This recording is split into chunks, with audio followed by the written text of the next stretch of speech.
विपिन रावत की मौत क्या चीनी साजिश की वजह से हुई? देश भर में इस दुर्घटना के बाद कयास लगने शुरू हो गए हैं। कोई खुलकर बोल तो नहीं रहा, लेकिन सबको संदेह है कि कैसे इतने बड़े देश का, भारतवर्ष का CDS चीफ डिफेंस पर्सनल इस तरीके से एक हेलीकॉप्टर दुर्घटना में, वो भी दुनिया के सबसे एडवांस ट्रांसपोर्ट VVIP हेलीकॉप्टर से क्रैश होकर इस तरीके से उनका निधन हो सकता है। ये कैसे पॉसिबल है? कयास तो बहुत सारे लगाए जा रहे हैं। कहा जा रहा है कि चीन की काफी बुराई की थी सीरियस विपिन रावत ने। आइए जानते हैं क्या है पूरी कहानी। बुधवार को हुई सबसे बड़ी हेलीकॉप्टर दुर्घटना ने आज पूरे भारतवर्ष को हिलाकर रख दिया है, लेकिन इसके पीछे कौन जिम्मेदार है, क्यों ये दुर्घटना हुई, इसका पता अब तक नहीं चल पाया है।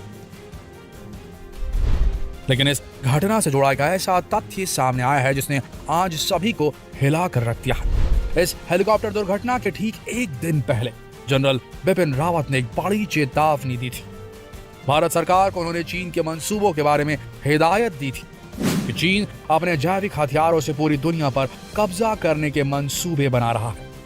उन्होंने कहा था कि महामारी के नए नए वेरिएंट्स हम सभी के लिए खतरनाक साबित हो रहे हैं, लेकिन ये कोई प्राकृतिक घटना नहीं लगती, बल्कि ये हो सकता है कि ये चीन के द्वारा किया गया एक जैविक हमला हो, एक ऐसा हथियार जो आने वाले समय में चीन को दुनिया का सबसे शक्तिशाली देश बना सकता है, जिसके अधीन दुनिया के सारे देश होंगे।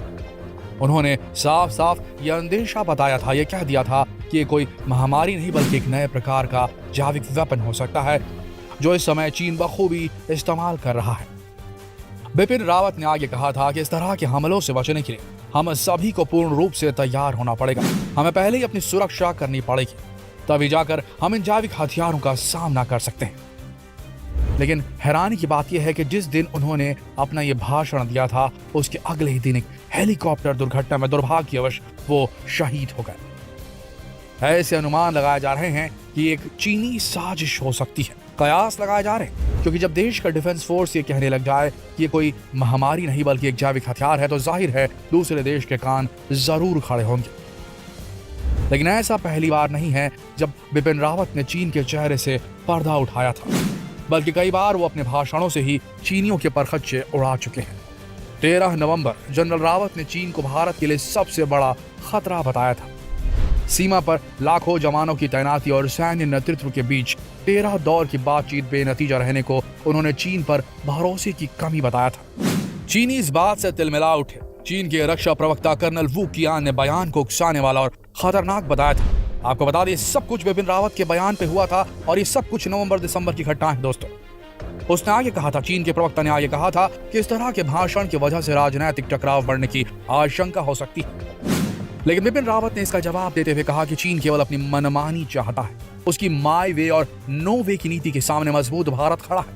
हमने साबित किया है कि चीन हमें पीछे नहीं धकेल सकता, ऐसा बिपिन रावत जी ने कहा था। बिपिन रावत जी ने कहा था कि अब भारत के हालात 1962 जैसे नहीं। भले ही चीन को अंतर्राष्ट्रीय मंच और सैन्य मामलों में मजबूत माना जा रहा हो, लेकिन भारत भी कमजोर नहीं। आज 1962 जैसे हालात नहीं है। भारत की सैन्य ताकत कहीं ज्यादा मजबूत है। लेकिन बिपिन रावत के इस बयान पर चीन के विदेश मंत्रालय प्रवक्ता लू क्वांग ने बयान को तनाव बढ़ाने वाला बताया।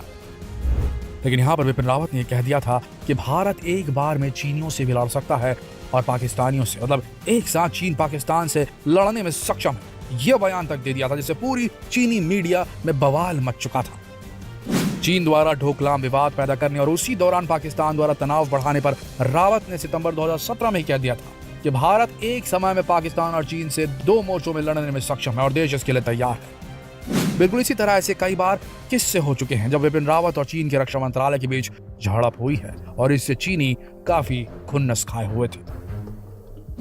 इस बार महामारी को लेकर बिपिन रावत ने ऐसा कुछ बयान दे दिया था, लेकिन मंगलवार को हुए इनके बयान के बाद बुधवार को एक हेलीकॉप्टर हादसे में शहीद हो गए।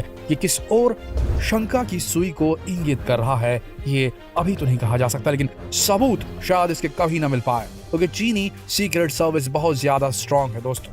लेकिन अभी की स्थिति में भारत सरकार भी यही कह रही है कि जो भी हादसा हुआ, प्लेन जो क्रैश हुआ, जो हेलीकॉप्टर का क्रैश हुआ, वो मौसम की खराबी से हुआ। लेकिन आप खुद सोच के देखिए, एक ऐसा हेलीकॉप्टर जो VVIP लोगों को ट्रांसपोर्ट करने के लिए इस्तेमाल किया जाता था। खुद प्रधानमंत्री जिस हेलीकॉप्टर से यहाँ वहाँ जाते थे, अपनी यात्राएं करते थे, अपनी रैलियों को संबोधित करते थे, उस हेलीकॉप्टर का इतनी आसानी से क्रैश हो जाना बहुत बड़ी बात है। आपको बता दें बिपिन रावत जी ने जिस तरीके से सेना की कमान संभाली थी और चीफ ऑफ डिफेंस होने के बाद उन्होंने तीनों सेनाओं का जो प्रतिनिधित्व किया था और कोऑर्डिनेशन बैठाने की कोशिश की थी और तीनों सेनाओं को अपनी मुट्ठी में लेकर उन्होंने जिस तरीके से बालाकोट सर्जिकल स्ट्राइक के दौरान पाकिस्तान के परखच्चे उड़ा दिए थे और कड़ा संदेश दिया था कि भारत में आतंकी भेजे तो बख्शेंगे नहीं। इस चक्कर में पाकिस्तान भी खासा खुन्नस खाया हुआ था। कल पाकिस्तानियों ने क्या ट्वीट किया ये आप सब ने देखा। पाकिस्तानियों ने कहा, इस तरीके से दुर्घटना में अपनी प्रतिक्रिया दी, उसे देखकर समझ में आता कि वो कितने खुश हुए थे इस दुर्घटना को लेकर, जो कि बेहद निंदनीय है। कोई भी पड़ोसी देश अगर अपने पड़ोस के देश में किसी आला अधिकारी की मौत पर जश्न मनाए तो ये समझ लीजिए कि उसकी मंशा क्या थी। ये दुख की बात है दोस्तों कि आज भारत अपने पड़ोसियों से इस तरीके से घिरा हुआ है कि इसके पड़ोसी इस पर हमला करने की कोशिश कर रहे हैं। हमें पूरी तरीके से चाक चौबंद रहना पड़ेगा। शायद ये कभी बात सामने ना आए कि ये जो हेलीकॉप्टर हादसा हुआ बिपिन रावत जी के साथ और उन 14 लोगों के साथ में जो सवार थे उस हेलीकॉप्टर, ये दुर्घटना थी, ये नेचुरल थी या इसे प्लांट किया गया था, एक सैबोटाज था। शायद इस बात से कभी पर्दा न उठ पाए, लेकिन इतना तो तय है कि भारत को एक बहुत बड़ी क्षति हुई है। जिस भी पर्पज से हुई है बहुत बड़ी क्षति हुई है।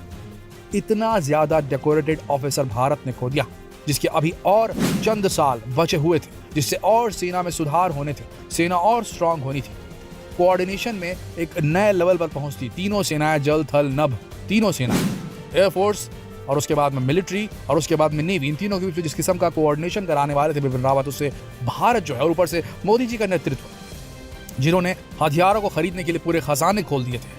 भले ही मंदी चल रही हो, भले ही रिसेशन चल रहा हो, भले ही देश में महामारी की स्थिति हो, किसानों का आंदोलन चल रहा हो, लेकिन सेना को मदद के लिए मोदी जी कभी पीछे नहीं हटे। इनका जो कॉम्बिनेशन था, अमित शाह, मोदी जी और बिपिन रावत, इसे पूरी तरीके से डिसरप्ट कर दिया गया है। प्रकृति ने किया, नेचुरली ये हुआ, या फिर किसी ने इस पूरी घटना को प्लांट किया था, ये हम नहीं कह सकते, लेकिन इतना तो तय है एक बहुत बड़ा धक्का लगा है देश को। वैसे आपको क्या लगता है, क्या वाकई में इतना बड़ा सैबोटाज ऑपरेशन किया जा सकता है चीनियों द्वारा, पाकिस्तानियों द्वारा, या दोनों के द्वारा मिलकर? आपको क्या लगता है कमेंट सेक्शन में जरूर बताएं और ये सवाल देशवासियों से पूछने के लिए इस वीडियो को शेयर करें फेसबुक पर, व्हाट्सएप पर, यूट्यूब पर। धन्यवाद।